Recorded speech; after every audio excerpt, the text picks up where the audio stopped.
நம்ம வந்துட்டு wait லாஸ்க்கு try பண்ணிட்டு இருக்கும் போது நம்ம உடம்புல வந்துட்டு நீங்க டக்குன்னு வெயிட் லாஸ் ட்ரை பண்றீங்க, சாப்பிடுற உணவோட அளவு எல்லாம் கம்மி பண்ணிட்டீங்கன்னா உங்க முகம் வந்துட்டு சைஸ் சின்னதான மாதிரி ஆகும். உங்க கை கால்கள் கூட வந்துட்டு சைஸ் சின்னதான மாதிரி ஆகும். ஆனா இந்த தொப்பையில இருக்கிற கொழுப்பு மட்டும் குறையறதுக்கு ரொம்ப டைம் எடுக்கும். அது ஏன்னு புரியாம மண்டையை பிச்சுக்கிட்டு எப்படியாவது தொப்பையை குறைக்க மாட்டோமா அப்படின்னு சொல்லிட்டுதான் நம்மள பல பேர் வந்துட்டு ரொம்ப போராடிட்டு இருக்கோம். ஆனா இந்த தொப்பையில் இருக்கிற கொழுப்பு வந்துட்டு உடம்புல மத்த இடங்கள்ல இருக்கிற கொழுப்பை விட ரொம்ப வித்தியாசமானது. அது எப்படின்னு கேட்டீங்கன்னா, நம்ம உடம்புல வந்துட்டு சப்கியூட்டேனியஸ் ஃபேட் அப்படின்றது, அதாவது நம்மளோட தோலுக்கு கீழே இருக்கிற கொழுப்பு. அது வந்துட்டு நம்மளோட இன்சுலேஷன் மாதிரி, நமக்கு வந்துட்டு குளிர் வந்துட்டு நம்மள அஃபெக்ட் பண்ணாம இருக்கிறதுக்கு, நம்ம ஸ்கின்னுக்கு வந்துட்டு ஒரு டெக்ஸ்சர் கொடுக்கறதுக்கு எல்லாத்துக்குமே ரொம்ப உதவியா இருக்கும். ஆனா இந்த விசிரல் ஃபேட்னு பாத்தீங்கன்னா, நம்ம வயிற்றுக்கு உள்ள இருக்கிற முக்கியமான உறுப்புகள், நம்மளோட கணையம், கல்லீரல், நம்மளோட குடல், மண்ணீரல், இது மேல எல்லாம் வந்துட்டு போய் கொழுப்பு படிய ஆரம்பிச்சிடும்.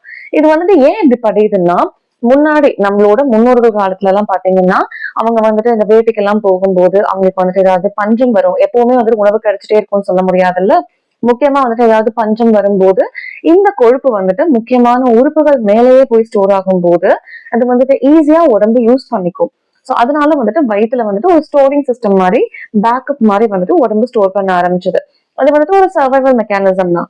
ஆனா இப்பவும் வந்துட்டு நமக்கு அதே விஷயம் நடந்துட்டு இருக்கும் போது, ஆனா இப்ப வந்துட்டு நம்ம அந்த மாதிரி பஞ்சத்துக்கும் போறது கிடையாது. நம்ம வந்துட்டு அந்த மாதிரி அந்த உடம்பு வந்துட்டு கொழுப்பை யூஸ் பண்றதும் கிடையாது. ஏன்னா நம்ம நாள் ஃபுல்லா நம்ம என்ன பண்றோம்னு நீங்க யோசிச்சு பாருங்க. காலைல எழுந்திருக்கிறோம், போனை பாக்குறோம், டிவி பாக்குறோம், ஆபீஸ் போறோம், அங்கேயும் உட்கார்ந்துகிட்டே இருக்கோம். திருப்பி ஈவினிங் வந்துட்டு கார்லயே உட்கார்ந்துட்டு வர்றோம், டூ வீலர்லயே உட்கார்ந்துட்டு வர்றோம், எந்த உடல் உழைப்பும் இல்லாம. அதே மாதிரி நைட் வந்துட்டு உட்கார்ந்து டிவி பாக்குறோம், அதுக்கப்புறம் போய் படுத்து தூங்கிடுறோம். நம்ம வந்துட்டு கஷ்டப்படல, உழைக்கல அப்படின்னு நான் சொல்லல. நமக்கு வந்துட்டு இப்ப இருக்கிற சூழ்நிலையில பாத்தீங்கன்னா ஃபுல்லாவே மென்டல் ஒர்க் தான் அதிகமா இருக்கு. நம்ம மனசுதான் வந்துட்டு நிறைய வேலை செய்யுது, உடம்புக்கு வேலையே கிடையாது. மனசு செய்யற வேலைக்கெல்லாம் உடம்பு வந்துட்டு ஃபேட்டே இருக்காது. உடம்புல ஸ்டோரா இருக்கிற ஃபேட்டை உடம்புதான் வந்துட்டு யூஸ் பண்ணிக்கணும். இந்த ஃபேட் வந்துட்டு உள்ள ஓரளவுக்கு படிகிற வரைக்கும் நமக்கு வந்துட்டு ஒரு பேக்கப், ஒரு சேஃப்டி ஓகே. அதுவே ஓவரா வந்துட்டு நம்ம ஆர்கன்ஸ் எல்லாம் வந்துட்டு மூச்சு முட்டி மூச்சு திணற அளவுக்கு வந்துட்டு படிய ஆரம்பிச்சதுன்னா அதுதான் வந்துட்டு நமக்கு நோயா மாறுது. இது வந்துட்டு கல்லீரல் மேல போய் படியும் போது நமக்கு ஃபேட்டி லிவர் ஆயிடுது. இதே ஓவரீஸ், யூட்ரஸ் மேல எல்லாம் போய் படியும் போது நமக்கு வந்துட்டு பிசிஓடி மாதிரியான பிரச்சனைகளுக்கு எல்லாம் வந்துட்டு அது ஈஸியா வந்துட்டு இழுத்துட்டு போகுது நம்மள. சோ அது மட்டும் இல்ல, உங்களோட குடல்கள் மேல கல்லீரல், மண்ணீரல், உங்களோட கணையம், இது எல்லாமே வந்துட்டு செயலிழந்து நம்ம வந்துட்டு உடம்பையே ஒரு ஆபத்துக்கு தள்ளக்கூடிய நிலைமைக்கு போறது இந்த விசிரல் ஃபேட்னாலதான். அது மட்டும் இல்லாம இந்த மாதிரி உள்ள ஸ்டோர் ஆகுற கொழுப்பு நிறைய வந்துட்டு இன்ஃபிளமேஷன் கிரியேட் பண்ற கெமிக்கல்ஸ் வந்துட்டு ரிலீஸ் பண்ணும். சோ வந்துட்டு இன்ஃபிளமேஷனும் அதிகமாகும், கொழுப்பும் அதிகமாகும். சோ நம்ம உடம்பு வந்துட்டு ரொம்ப திணறிட்டு இருக்கும். சோ இதுக்கு வந்துட்டு முக்கியமா நம்ம வந்துட்டு யாரு குறை சொல்லணும் அப்படின்னா நம்மளோட இன்சுலின் ஹார்மோன் தான். நம்மளோட கார்டிசால், இன்சுலின், இந்த ரெண்டு ஹார்மோன்ஸ் தான் வந்துட்டு நம்மள ரொம்ப ரொம்ப வந்துட்டு ஒரு ஆபத்துல தள்ளுது. இன்சுலின் வந்துட்டு ஆக்சுவலி நமக்கு நல்லதுதான் செய்ய ட்ரை பண்ணுது. ஏன்னா இப்ப நம்ம நிறைய சாப்பிடுறோம், நம்ம ரத்தத்துல வந்துட்டு சர்க்கரை நல்லா ஏறுது. ஆனா அந்த சர்க்கரையை வந்துட்டு நம்ம யூஸே பண்றது இல்ல, உடல் உழைப்பே இல்ல. அப்படிங்கும் போது அந்த இன்சுலின் என்ன பண்ணும்? இன்சுலினை பொறுத்த வரைக்கும் ரத்தத்துல அதிகமாகிற சர்க்கரை தான் நமக்கு ரொம்ப ரொம்ப ஆபத்து உடனடியா. சோ அதை கொண்டு போய் எங்கேயாவது ஸ்டோர் பண்ணணும்னு பார்க்கும். சோ அப்ப ஆட்டோமேட்டிக்கா வந்துட்டு பிரதானமா வந்துட்டு அதை ஸ்டோர் பண்றதுக்கு பாக்குற இடம் நம்மளோட தொப்பை தான். சோ அடிக்கடி வந்துட்டு அங்க கொண்டு போய் சேர்த்து சேர்த்து தொப்பை வந்துட்டு பெருசாகிக்கிட்டே இருக்கும். சோ இது வந்துட்டு திருப்பி திருப்பி நம்ம உடம்புல நடந்துகிட்டே இருக்கும் போது நம்மளோட ஃபேட் பர்னிங் சிஸ்டம் வந்துட்டு ஸ்விட்ச் ஆஃப் ஆயிடுது. ஆட்டோமேட்டிக்கா வந்துட்டு தொப்பையும் பெருசா வளர்ந்துகிட்டே இருக்கு. இதை வந்துட்டு நம்ம சரி பண்ணணும், தொப்பையை குறைச்சு வயிறு வந்துட்டு பிளாட் ஆகணும் அப்படிங்கிற ஆசை எல்லாருக்குமே இருக்கும். அதை நீங்க ரோட்ல எல்லாம் வந்துட்டு பஸ்ல எல்லாம் டிராவல் பண்றீங்க, இல்ல வெளியில எல்லாம் போறீங்க அப்படின்னா யாராவது வந்துட்டு வயிறு நல்லா பிளாட்டா இருக்கவங்கள பார்த்தாவே தொப்பை பெருசா இருக்கவங்களுக்கு மனசு ரொம்ப கஷ்டமா இருக்கும்.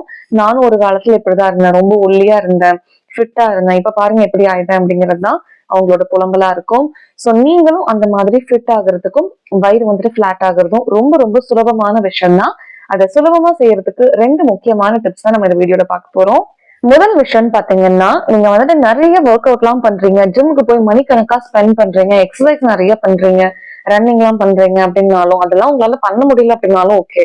நீங்க வந்துட்டு வெறும் 10 நிமிஷம் தினம் வந்துட்டு ஒதுக்கணும். எப்போ அப்படின்னா, ஒவ்வொரு வேலையும் சாப்பிட்டதுக்கு அப்புறம் ஒரு 10 to 15 நிமிஷமாவது நடங்க.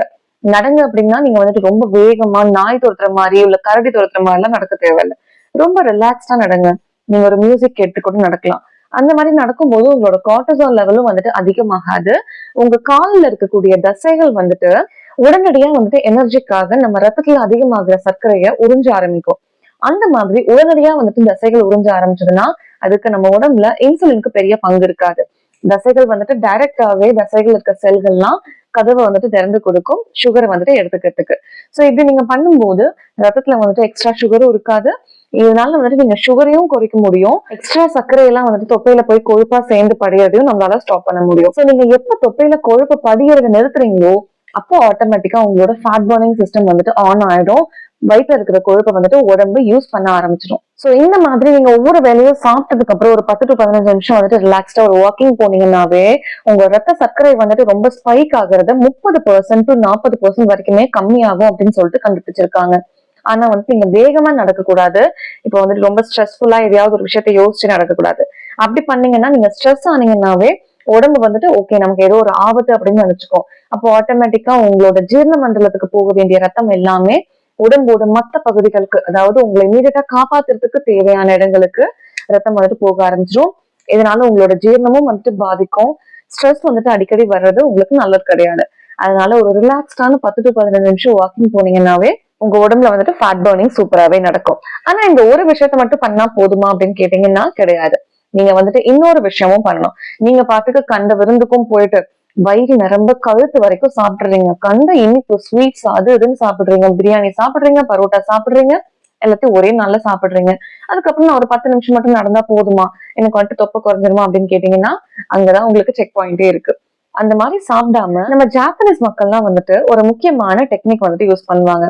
அது என்னன்னா, நம்ம வயிறு வந்துட்டு ஒரு 75 to 80% ஃபுல் ஆகும் போதே நம்ம சாப்பிடுறத நிறுத்திக்கணும்.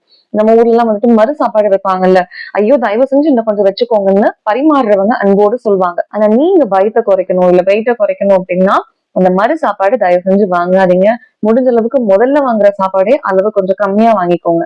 ஏன்னா உங்க வயிற்றுல இருந்து மூளைக்கு வந்துட்டு வயிறு ஃபுல்லா ஆயிடுச்சுன்னு போற சிக்னலே வந்துட்டு கொஞ்சம் லேட்டா தான் போகும். ஒரு 10 to 15 நிமிஷம் கழிச்சுதான் போகும். சோ அப்படி இருக்கும்போது நீங்க வந்துட்டு இன்னும் எனக்கு வயிறு நிரம்பல அப்படின்னு நினைச்சு சாப்பிட்டுக்கிட்டே இருந்தீங்கன்னா உங்க வயிறு 80 இல்ல 100 இல்ல 120 130% வரைக்குமே ஃபுல் ஆயிடும். அது பேர் தான் ஓவர் ஈட்டிங். சோ அந்த மாதிரி சாப்பிடாம ஒரு 3/4 பாகம் வயிறு மட்டும் நிறைய அளவுக்கு சாப்பிடுங்க.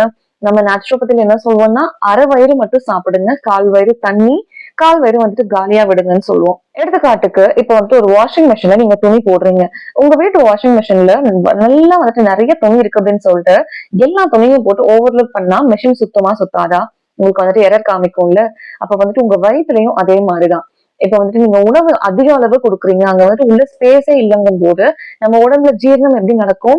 உணவு வந்துட்டு எப்படி வந்துட்டு ஒரு இடத்துல இருந்து இன்னொரு இடத்துக்கு நகரும்? அதுக்கு கூட ஸ்பேஸ் இல்லாம நீங்க சாப்பிடும் போது சோ நீங்க செய்ய வேண்டியதெல்லாம் இந்த 2 விஷயம் தான். வயிறு நிரம்ப சாப்பிடாதீங்க. அரை வயிறு இல்லைன்னா 3/4 வயிறு, அவ்வளவுதான்.